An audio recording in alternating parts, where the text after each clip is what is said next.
All right, guys, we're live. Back with my cousin Perry.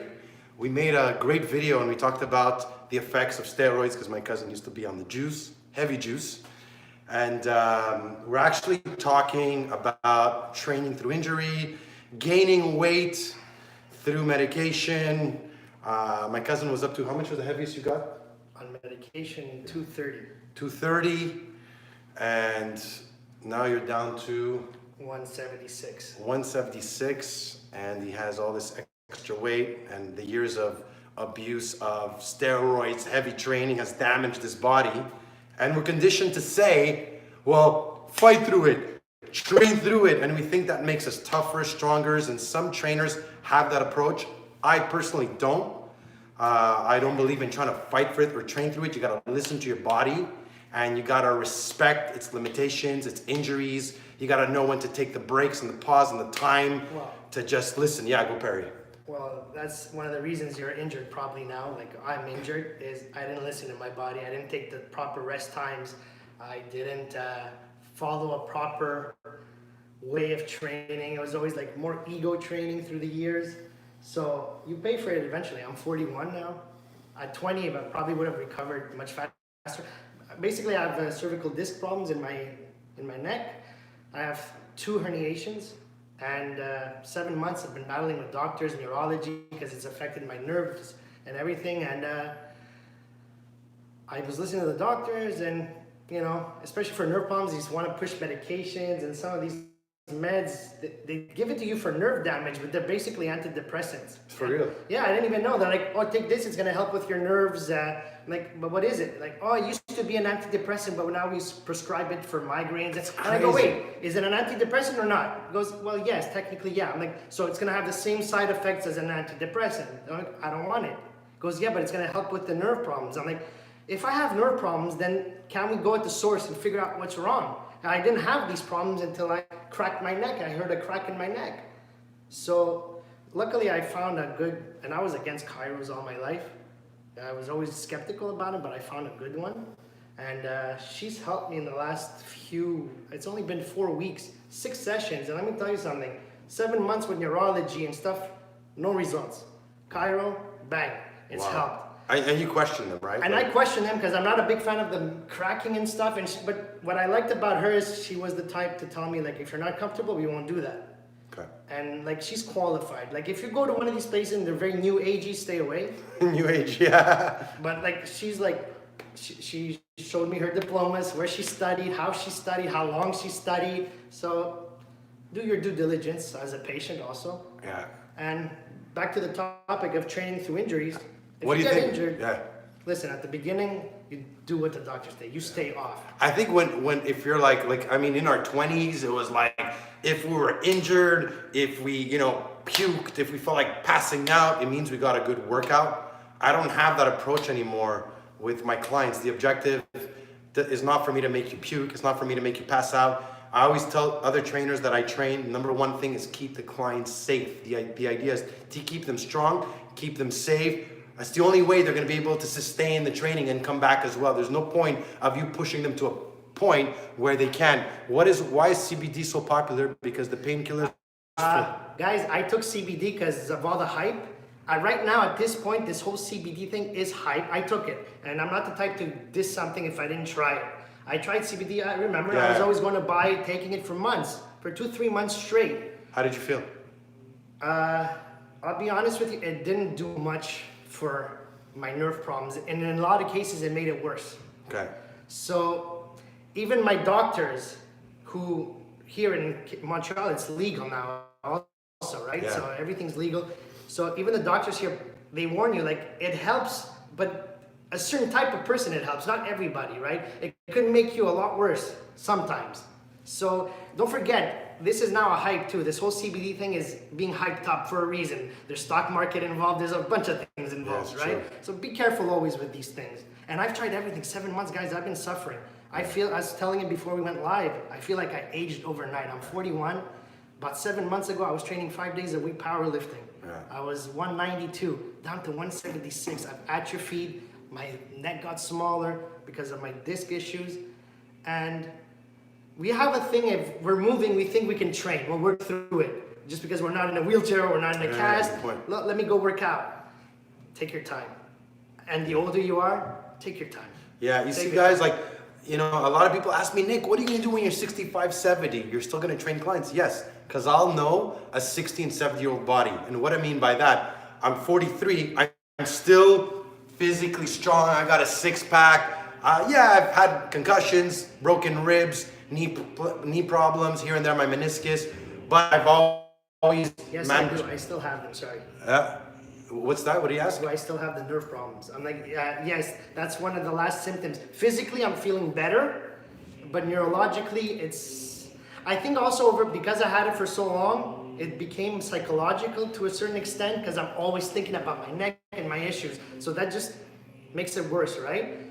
But unfortunately, I still have them. That's why I'm wearing the brace too, a bit, because I'm getting a burning sensation in my fingers. Well, vitamins help. Guys, thank you for enjoying the conversation, guys. Let us, you know, now's the time. And this is based on experience. We're not talking from stupid quack books. We're talking about me and my cousin been training since we're 16. We've done it and tried it all. What about vitamins? Vitamins, you know, I've been doing my research because unfortunately in the system here, because it's a free healthcare system, you don't get the best services either.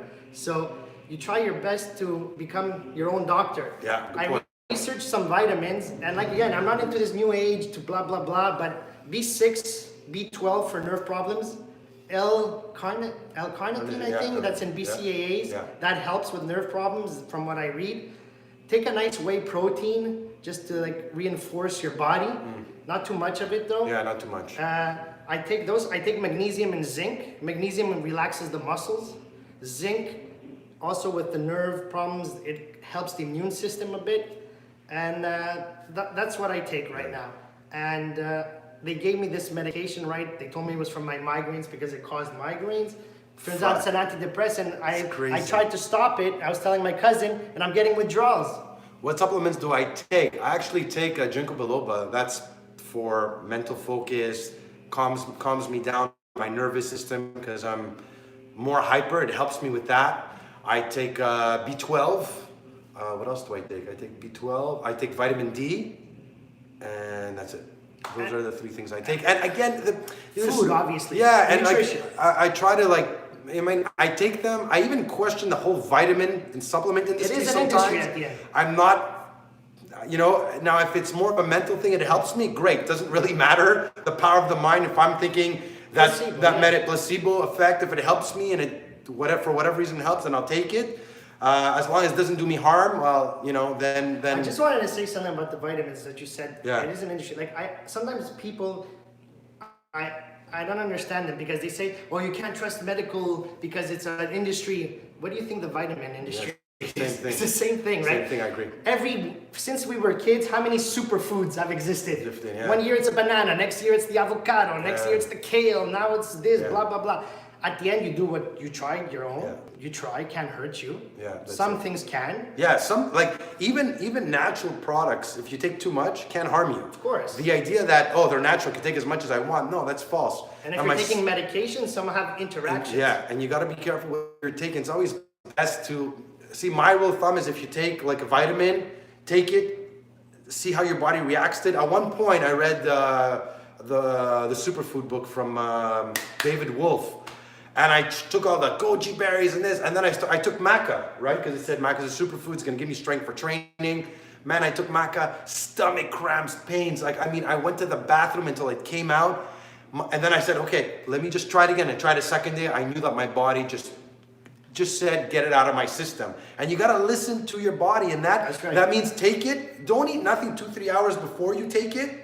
Take it, see how you feel later. If you get stomach cramps, like I don't eat any dairy. And the reason why, because if I drink milk, if I have yogurt, the only thing I'll do have is a little bit of cheese, but that's as much as it goes.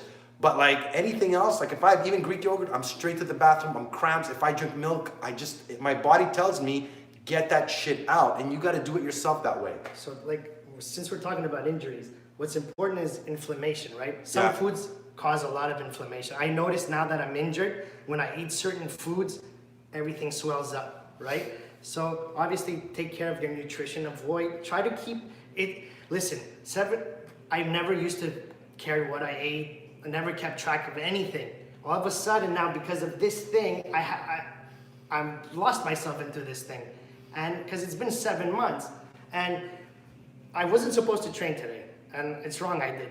Training through injuries. Like they told me once a week, now just rubber bands.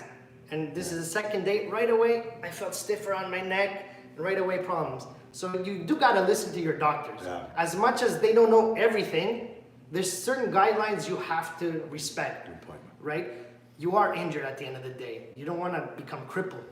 So take your time through an injury. It's a long process depending on the injury. Someone I'm related to a hyperextended his knee. He wants to train oh my God, no. Take your time. I wouldn't do that, man. Like I said, I've had ACL, broken ribs, concussion, sciatic. I've been through and when that happens, you gotta just listen to your body, let your body heal. If you're always reusing it, it doesn't take the problem. And if you don't give it the time to heal, you're gonna re-injure it, and the process is gonna be longer after that. Right before I got injured, I was training 5 days a week, and I was telling my cousin, I used to go to the gym, and my brain would tell me like it was a deadlift day, right? And I was up to almost 500 pounds on my deadlift, right? Which was a lot for me because I'm 186 pounds on my top. And my body was telling me, don't do this, don't do this. I never listened. And one day, bang, I just went out cold, right? So Perry, a great question. If you're sore, and I'll let you answer and then I'll answer. If you're sore, can you still train? I say no now. I used to say yes, but I say no now because at my age, I don't know, maybe the age plays a role, but at my age, if I'm sore, I'll take the day off the next day. See, I still train even if I'm sore. What sore are you talking about? How much sore? Before yesterday, I felt my chest, everything was tight. There's a good sore and there's a bad sore. It was a good sore. It wasn't pain, like I can't move and I feel my body stiff. It was regular good sword training. And what I did on that day, I didn't lift weights. I did my punching, my working on the bag, more my cardio workout. And then the next day I went back to my weight training. So there's also a question of what are you looking for? Size? If you're looking for size, don't train right after you're being sore. Yeah, you got feed your body and then go back at it. If you're looking more of that cut, hard look, yeah, you can train through soreness, of course. The type of sore when you train a lot. Again, are you looking for size? If you're looking for size, take your time. Take a day off. Take a break. Davis's daily routine. Guys, this guy eats lean as fuck, right? Like, I mean, I've seen him eat, and it's a little bit what I have right now upstairs at my home. My girlfriend made like all my meal preps, and it's all 10 super clean eating. You got sweet potato, chicken, fish, vegetables, nothing in it. It's as clean as it gets. And remember, your body is consists and made of what you put in your mouth. That's what's gonna help you grow, become strong, heal the body as well, and your mindset as well in that. So, you could eat healthy and go to the gym and think negative and be in a shitty attitude. It's gonna affect everything else. So having a right attitude and a good mindset does play a big role in healing and keeping your body in injury. So the psychology is important during an injury. Because if you're defeated already in bed saying, oh my God, because guys, 5 days a week and now nothing for 7 months.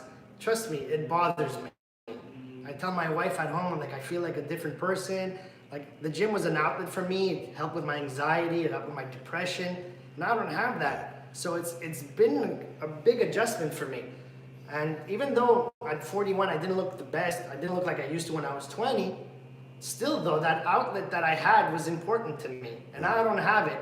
So I'm sure I'd be better if I was more positive right now, but I'm just tired. You're also 41, right? Yeah, like guys, I'm not gonna lie to you, right? Anybody who says age is just a number, it is, right? There's a part that's true, and there's a part that it's up to you. And what you do today is what you're banking for tomorrow. So I'm 43. At 50, one of my goals is to look better at my 50s than I look in my 40s, because I look better in my 40s than I look in my 20s. And to keep myself strong and healthy as I grow older as well, adapt my training to my age. I'm not doing the plyometrics I used to do. I'm not balancing on the ball with weights. All that stupid shit I did in my 20s and in my 30s for training, I've eliminated. I've made it more functional, more stable, more core. Since we are talking about food, what is your favorite Greek meal? Favorite Greek meal? I like pastitsa. Octopus, man. I love octopus. But you know, I was recently talking to somebody a bit older than me. He's like 46, and he's like, "Oh, I'm still going strong." But yeah, meanwhile, he's on testosterone therapy, like replacement therapy. Yeah. There's a difference. A lot of older men today, it's a trend to do that. Going back to CrossFit classes tomorrow, have a bad, horrible sinus infection, feel better. I would stay away from CrossFit, guys. A lot of emergency people I know, they get a lot of CrossFit people. Yeah, I'm not a big CrossFit fan. I tried it. I know friends have done it. He's tried it. You have to be at a certain level to do it, and even then, it's to me the amount of numbers they do. You're sacrificing a lot of important things just to get in reps within a certain amount of time. Yeah, I agree. I don't. There's swings. People have ended up in the hospital with their forearms completely gone. Like, you know, I've been doing it for 5 years. Look, if it works for you, there's a lot of people who do it. Right? If it works for you, that's fine. But I've met many people who've been injured through it, and people who were physically fit. I had 1 or 2 clients that came here and said, "Nick, I'm gonna go do CrossFit." They were like, "Oh yeah, I'm doing so good," and boom, they all got injured. One shot, they lifted too much because the trainer's like, "Oh, you should be doing this much." Right? Well, how do you tell somebody what's the weight? Because they have a chart of how much each person should be lifting. To me, I customize each program to my clients. And so also some of these workouts, these compound movements that you're doing there, it takes proper training to do them properly. A deadlift, I don't know if you guys saw recently a power lifter who said, if it's not your job, do not deadlift. The risk reward is not worth it. Clean and press, guys. It's easy to snap it up and just do it, but to do it properly without getting it, you might not feel an injury but 5 years from now, you might feel an injury. See, you're right. It depends on the trainer as well. Like I said, I've met a few good CrossFit trainers, and I met a few that were not that great. And this is, again, from my experience of what I've heard. You're right. And the truth is, burpee injured my back. You're right. You can get injured through doing a burpee, a spider crawl. And this is what I tell people. When you train, you should be focused and aware and in your body. You can't be doing an exercise thinking of other shit. When you're doing an exercise, be focused and be in that moment. Engage all your muscles. I wanted to ask my cousin this because I realize now this with my injury that I find, and maybe I'm wrong, but I find that we should always try to keep that proper posture and alignment during the exercises. Because even though you might not get injured now, you don't know that in 5-10 years, all those years of doing it wrong, like that's what happened with it came back to haunt me. My head forward all the time. I would squat with the bar too high up in my neck. I would deadlift. Sometimes it got too heavy. I would round my back just to get it up. I paid for it. I go to the gym, guys, and I see so many people do the exercises wrong. And they're lifting a lot because they want to look like the big strong guy, and they're sacrificing lifting that much. And I see the guy deadlifting this way. He's like, ah! And I'm like, and I'm not lifting as much, but my form, you could ask my cousin, I'm very, very technical. Yeah. I tell people, I position them properly. Okay, everything's there. All the muscles are engaged. Your feet are planted. Your core is engaged. You're in proper.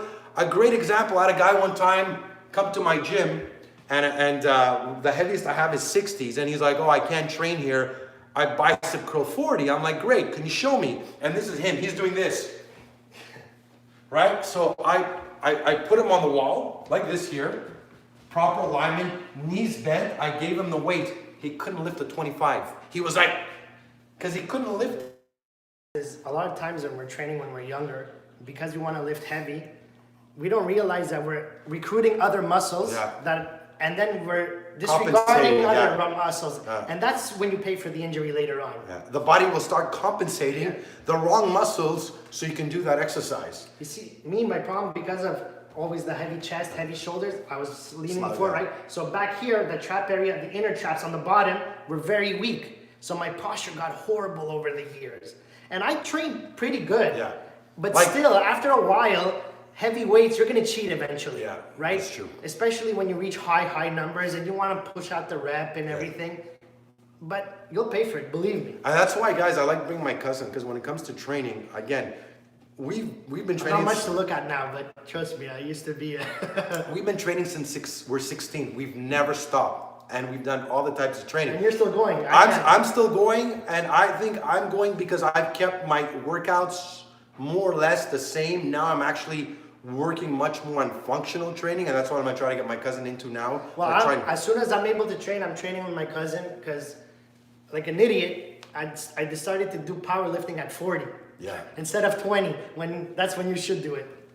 What if you have arthritis? I do. Yeah, he has arthritis. So Guys, I'm a wreck. So arthritis, actually strength training will help you with your arthritis, right? Again, Hard baths, here's Epsom salt. Here's the thing, guys. Some romantic music. If you're one of these people who are just running, doing marathons, you're breaking down your body. Your knees are finished. If you want to keep your body looking strong and healthy and sustainable long term, if you want to have that tone, fit, you got to strength train. Go to 8 to 12 reps. You don't need to power lift.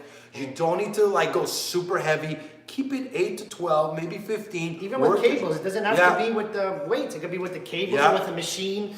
Like right now, when I get back, I'll stay away from the Any weights. tips for cardio training if you can't run because of bad knees? Elliptical. If you have bad knees, elliptical is probably the best. Rowing, maybe. You could do row machine. But it'll tire your knee a bit for flexion and stuff. But at least there's no impact, right? Right. So skipping, obviously you can't. I couldn't skip today because I goes to skip a bit. I'm like, no, the impact on my neck. Yeah, because this, even with the back and stuff, so if you have bad knees, I would probably say elliptical is the best. If you do the treadmill. Swimming. Yeah, swimming is always. If you're gonna do treadmill, walk on it. Don't run with it. That's right. And no uphill. Yeah, and no outside, because the outside is the impact. So you could just walk, and I would probably suggest that's probably the best thing if you have that type of injury. Swimming, guys, though. Swimming, every good doctor I went to, they told me they want me in a pool just to get that weight off me. Yeah. You know?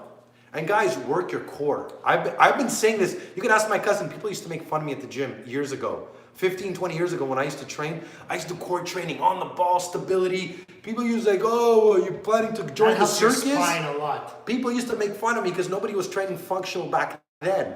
But it shows now, all my core training has kept me very, very strong. And as a fighter, you need that core strength and that explosive power. Besides the fighter, your core will help your spine and your ass in the back. Yeah. The glutes, get them strong. That's where your power comes from, guys.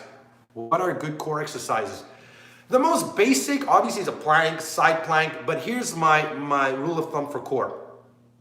If you guys could see my gym, there's no bench. You're never sitting in my gym. Everything we're doing is we're standing. If we do bench, we're doing it on the medicine ball. Whatever we're doing, we're always engaging our core. We're always working our whole body. I'm not gonna, if you've been sitting at the office for 8 hours, I'm not gonna make you sit on a bench. I'm not gonna make you sit and do bicep curls. Everything is standing, squatted position, nice and tight, working your whole body. What is your feeling on guys getting into wrestling? Swimming in public pools, too much time. What do you mean, professional wrestling or Greco-Roman? If it's Greco-Roman, I love it, man. These guys are powerhouses. But even pro wrestling, let me tell you something. It's an art. Yeah. It takes time and dedication. I love wrestling. We just went to a show. Yeah, we love it. And you know what? And these guys, as much as they say... Amateur, very good. Amateur wrestling is very good. Yeah, absolutely, man. These guys are freaking powerhouses, man. Some of the strongest son of a guns you're ever going to meet in your life. That's why you see them. They have this big neck. They're very, very strong. Again, you're always like Brock Lesnar right was there. originally. Yeah. Kurt Angle from wrestling. Yeah. These guys were animals. And even wrestling, when we used to watch it, like we went to see it last week. Roman Reigns gave his glove to my daughter. She said she's going to marry him. Roman Reigns, if you hear this. And, but guys, think about it. People think wrestling is fake, but you're fucking slamming on a mat, going through a chair. And even if it's quote unquote fake, your body's feeling that impact every single time. So, and what I say? Look at that. She got his glove. Oh, there we go. So guys, I hope you guys enjoyed the video. If you have any more questions for me or my cousin, wrestlers are the most explosive and the most strong type of sparring. Yeah, because you're on the ground, all of a sudden you're up, then you're back down. Yeah. Like, guys, it's pro amateur wrestling is crazy. Pro is staged, for sure it's staged, but you're still being picked up, slammed on the ground, going through a chair, going through a table. Let somebody slam you through one of those tables. They're not that strong, but still, you're gonna feel it. Yeah, yeah. And the thing is, you're being slammed 5 times, let's say, per night. Yeah. Now, multiply that by 300 days, it takes a toll on your body. The intent is not there. So like when he hits you, there's a psychological, like if somebody is hitting you because he wants to hit you for real, your brain knows that. And when you know the other guy is just faking it, it helps absorb some of the, what you feel also. So it is psychological. Big dudes throwing each around, of course it's staged, but damn, yeah, for sure. It hurts, guys. Listen, I've met some of them from a lot of the referees because I have a buddy who's involved with that stuff, and we've talked. And at the end of the day, when you fall on the concrete because the guy's slamming you, it's still the concrete. It hurts, like, right? Just imagine. They have bruises on their body. Just fall back on the cement right now and see how it feels. It's fucking hurt. There's an art to falling, obviously. Yeah, for sure. But you do get bruised. It's not easy. So guys, that was fun. Yeah. So guys, let us know if you have any more questions. And if you want to see more of me. Yeah. If you want to see more of Perry, no, I'm gonna do a little flex for you. Look at this. I'm keeping my eyes closed. he's my cousin. I'm not into that stuff. If you want to watch real fighting, watch MMA. But if you like some some manship, watch. Yeah, for sure, guys. Like, I mean, you look at MMA fighters, guys, all around. And I train with Davis, right? He's a pro MMA fighter. That's his life. He eats, breathes, and trains. It takes a special kind of person to be an MMA fighter also. Yeah, like, I mean, I personally, even when I spar with him and I get punched in the head, I don't really enjoy it anymore, right? And my cousin knows I worked in clubs. I've been punched in the head. I don't enjoy getting punched in the head anymore. The only thing is that amateur doesn't allow the shoulders to be allowed. Dang, Nick, just dang. That was fun. Love your videos. All right, guys. Hope you enjoyed the video. Guys, we're going to be doing more lives with Perry. And maybe we should start There's a lot of subjects to talk about. Yeah, we should start a podcast and talk about training. Yeah, anything. Training, antidepressants, depression, anxiety, and guys, work. And you know what it is, guys? The interesting thing about like me and my cousin is that it's all experience. Our lives have been big roller coasters, and that's my source of what I share and teach. I don't want to just quote other fucking... No. My cousin loves these guys, right? My cousin loves these gurus, right, Barry? You like them? I laugh because it's easy to say, live your dreams when you got $1 million in your bank account. I would live my dreams too if I had 10 million in the bank, right? So listen, there's certain things people teach you that are important, but living something is very different. Theory is very different.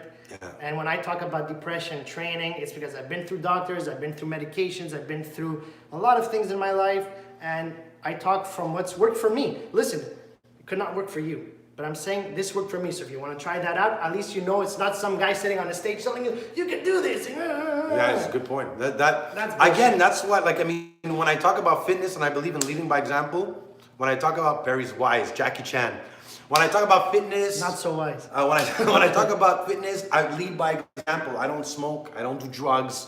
You know what I mean? I've done my wild shit and I've shared it and I'm gonna share it. And that's really my source of motivation to help inspire you guys and maybe keep you away from some of the stupid shit I've done in my life. You know what's important to me now that I got older and I have a kid, and I realized that, you know, we keep our lives secret. We tend not to share a lot with other people, which is smart. But at the same time, maybe what you have to say could help somebody a lot. Yeah. And I wish I had this kind of help, which I had my parents who were always there for me, but there were certain things I needed to hear that would have helped me growing up. Yeah. And if I could help someone, I would love to. Is it smart for older 40 years to run 25 minutes running before lifting some weights? 15?